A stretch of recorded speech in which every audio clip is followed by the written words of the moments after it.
গৰু চোৰৰ বিৰুদ্ধে আমাৰ ইয়াতে কলিয়াবৰ অঞ্চলত আশে-পাশে অঞ্চলত গোটেই গৰু চোৰ নিয়মপূৰ্ণৰূপে নিষেধ কৰাৰ বাবে আমি যোৱা কেইবাদিনো চেষ্টা চলাই আছোঁ আৰু গোটেইখিনি যিখিনি এই কেছ ক্ৰাইমত ইনভলভ আছে গোটেইখিনিকে ধৰাৰ কাৰণে আমি এইকেইদিন অভিযান চলাই আছোঁ। যোৱা 3 দিনত আমি এতিয়ালৈ মুঠ 8জন এবিচুৱেল অফেণ্ডাৰ আমি এতিয়ালৈ ক্ৰিমিনেল আমি এতিয়ালৈ আটক কৰিছোঁ। হয়, আজি এজন আমি সাধাৰণ পোছাকত গৈ গধূলি অলপ আগতে গৈ আনিছোঁ। তেওঁ এজন নুৰ মহম্মদ।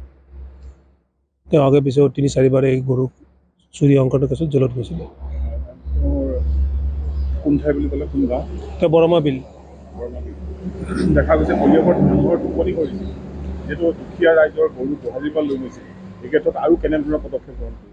আমি এই গৰু চোৰৰ যিটো সমস্যা হৈছে এইটো সম্পূৰ্ণৰূপে নোহোৱা কৰাৰ কাৰণে চেষ্টা কৰি আছোঁ আৰু এইকেইদিন 2 দিনে ইতিমধ্যে যোৱা কেইবাদিনতে কোনো নতুন গৰু চোৰৰ কোনো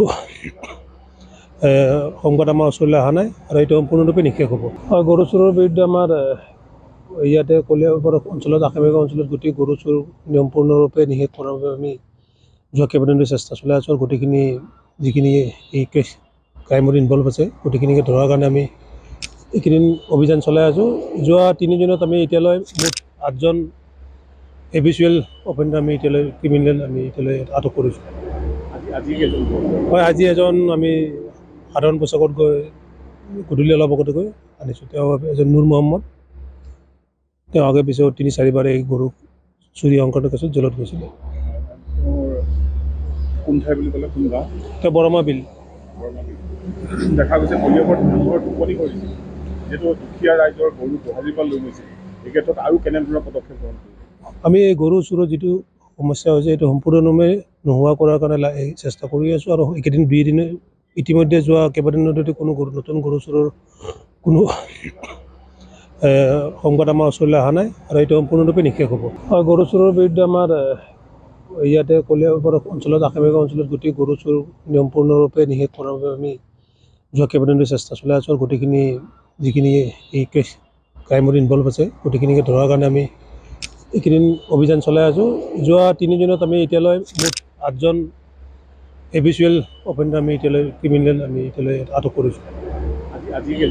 হয়, আজি এজন আমি সাধাৰণ পোছাকত গৈ গধূলি অলপ আগতে গৈ আনিছোঁ। তেওঁ এজন নুৰ মহম্মদ। তেওঁ আগে পিছেও 3-4বাৰ এই গৰু চুৰি সংক্ৰান্ত কেছত জেলত গৈছিলে। কোন ঠাই বুলি ক'লে, কোন গাঁও? তেওঁ বৰমা বিল। দেখা গৈছে কলিয়াবৰত মানুহৰ টোপনি কৰিছিল, যিহেতু দুখীয়া ৰাইজৰ গৰু গোহালিৰ পৰা লৈ গৈছিল। এই ক্ষেত্ৰত আৰু কেনেধৰণৰ পদক্ষেপ গ্ৰহণ কৰিব? আমি এই গৰু চোৰৰ যিটো সমস্যা হৈছে এইটো সম্পূৰ্ণৰূপে নোহোৱা কৰাৰ কাৰণে চেষ্টা কৰি আছোঁ আৰু এইকেইদিন 2 দিনে ইতিমধ্যে যোৱা কেইবাদিনতে কোনো নতুন গৰু চোৰৰ কোনো সংবাদ আমাৰ ওচৰলৈ অহা নাই আৰু এইটো সম্পূৰ্ণৰূপে নিষেধ হ'ব। যিকোনো খবৰৰ বাবে যোগাযোগ কৰক 7099017330 লগতে 7099017110 নম্বৰত।